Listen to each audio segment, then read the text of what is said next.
ডিফুত মাছ বজাৰত গ্ৰাহকক দাৰে ঘপিয়াই পলাতক মাছ বেপাৰী ইয়াক লৈ ডিফুত সৃষ্টি হয় উত্তপ্ত পৰিস্থিতিৰ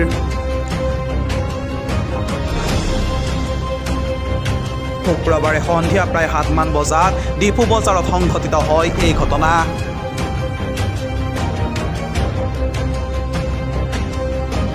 প্ৰাপ্ত তথ্য অনুসৰি কাৰ্বি ছাত্ৰ সন্থাৰ সদস্য শুকুৰ সিং ইংহিক এজন মাছ বেপাৰীয়ে দাৰে আঘাত কৰাত গুৰুতৰভাৱে আহত হয় যুৱকজন আহত যুৱকজনক সংকটজনক অৱস্থাত ডিফু চিকিৎসা মহাবিদ্যালয় চিকিৎসালয়ত ভৰ্তি কৰা হয়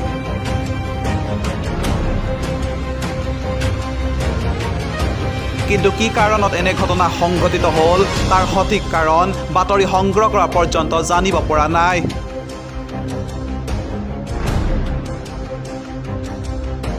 এই ঘটনাক লৈ ক্ষুব্ধ একাংশই মাছ বজাৰখন লণ্ডভণ্ড কৰে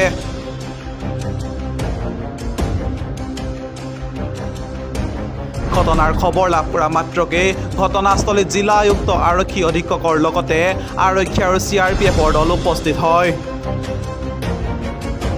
শীঘ্ৰেই দোষীক কৰায়ত্ব কৰাৰ আশ্বাস দিয়াৰ লগতে সকলোকে শান্তি সম্প্ৰীতি বৰ্তাই ৰাখিবলৈ আহ্বান জনায় জিলা আয়ুক্ত নিৰলা ফাংচপিয়ে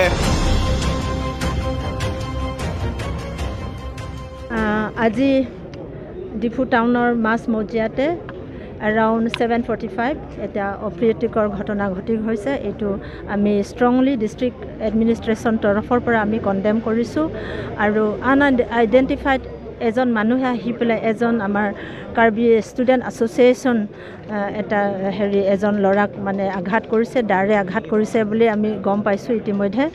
কিন্তু এতিয়াও মানে কালপ্ৰিটজন এতিয়া পলাতক অৱস্থাত অলৰেডি আমাৰ superintendent of police Karbi Anglong তেখেতক অৰ্ডাৰ দিছোঁ যে ইমিডিয়েটলি কালপ্ৰিটজনক এৰেষ্ট কৰিব লাগে আৰু এজ পাৰ ল তেখেতক মানে আমি একশ্যন ল'ম বুলিকে আমি অলৰেডি অৰ্ডাৰ দিলোঁ আৰু এট দ্য ছেইম টাইম বৰ্তমান যি পৰিস্থিতি ডিফু টাউনত চলি আছে আপোনালোকক সকলোকে অনুৰোধ জনাইছোঁ যে শান্তি বজাই ৰাখক আৰু আপোনালোকক এছুৰেঞ্চ দিছোঁ যে আমি কালপ্ৰিটজনক বিচাৰি উলিয়াম আৰু আমি শীঘ্ৰেই তেখেতক মানে আইনভাৱে যিখিনি একশ্যন ল'ব লাগে আমি বিহিত ব্যৱস্থা গ্ৰহণ কৰিম ইফালে দোষীক কৰায়ত্ব কৰাৰ দাবীত ডিফু বজাৰ সমিতিয়ে আজি ডিফু বজাৰ বন্ধৰ ঘোষণা কৰে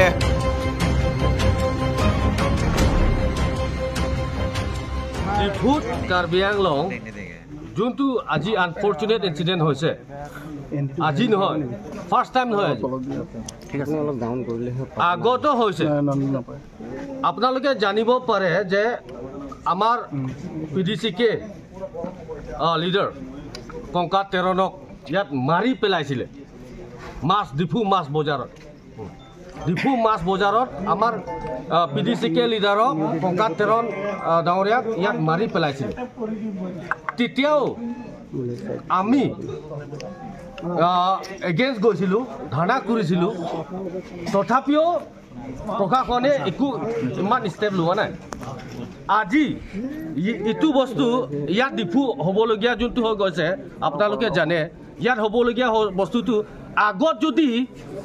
ভাল ষ্টেপ ল'লেতো আজি নিচিনা এনেকুৱা চিটুৱেশ্যনটো নহ'লেহেঁতেন on behalf of Karbi Student Association Karbi ছাত্ৰ সংস্থাৰ পৰা আমি অনুৰোধ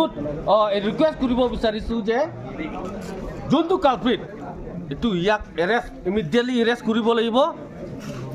নহ'লে চিটুৱেশ্যন বেলেগ হ'ব কাৰ্বি ছাত্ৰ সংস্থাৰ পৰা আকৌ চিটুৱেশ্যন বেলেগ হ'ব আকৌ তাৰ লাইচেন্সটো কেঞ্চেল কৰিব লাগিব আৰু ডিফু মাছ বজাৰত আপোনালোকে জানে নে নাজানে ইয়াত একটা সিন্ডিকেট চলি আছে এতিয়া দবকা পৰা ক'ৰবাৰ পৰা ইয়াত সিন্ডিকেট চলি আছে ক'ৰবাৰ পৰা চিণ্ডিকেট চলি আছে সেইটো চিণ্ডিকেটটো বন্ধ কৰিব লাগিব ইয়াত এতিয়া একটা বস্তু আমি কোনোবা এই কমিউনিটি এনেকা এটেক কৰিব উল্লেখ কৰিব নিবিচাৰোঁ তথাপিও ইয়াত মিয়া চিণ্ডিকেট চলি আছে ডিফু বজাৰত মিয়া চিণ্ডিকেট চলি আছে সেইটো মিয়া চিণ্ডিকেটটো আমি বন্ধ কৰিব লাগিব এইটো মিয়া চিণ্ডিকেটে আমাক এতিয়া এটেক কৰিছে আমাৰ লগত আমাৰ ঘৰতে আইকিনি আমাৰ ভাত খাই কিনি আমাকে এটেক কৰিছে সেইটো বস্তু আমি কেতিয়াও খিলঞ্জীয়া হিচাপে আমি কেতিয়াও সহ্য নকৰোঁ সেইটো কাৰণে আমি অসমৰ মাননীয় হিমন্ত বিশ্ব শৰ্মাকো আমি এইটো মিয়া বস্তি ইয়াত মিয়া চিণ্ডিকেট বস্তি ডিফুত যোনটো চলি আছে সেইটো বন্ধ কৰিব লাগিব সেইটো কাৰণে আমি on behalf of Karbi Student association আমি অনুৰোধ কৰিব বিচাৰিছোঁ ইমিডিয়েটলি যে মিয়া চিণ্ডিকেট ডিফুত যোনটো চলি আছে সেইটো বন্ধ কৰিব লাগিব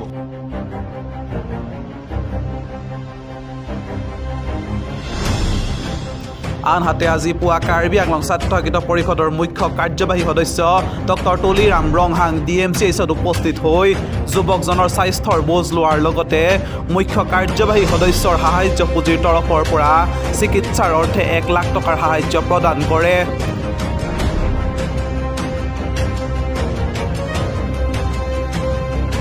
লগতে দোষীক কৰায়ত্ব কৰি শীঘ্ৰে উচিত শাস্তি প্ৰদানৰ আশ্বাস দিয়ে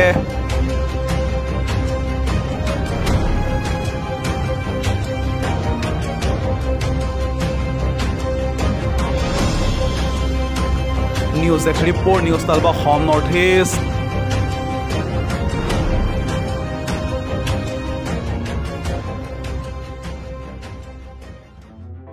News 12 Home Northeast যাত্ৰা আমাৰ অবিৰত সংকল্প অপ্ৰতিৰোধ্য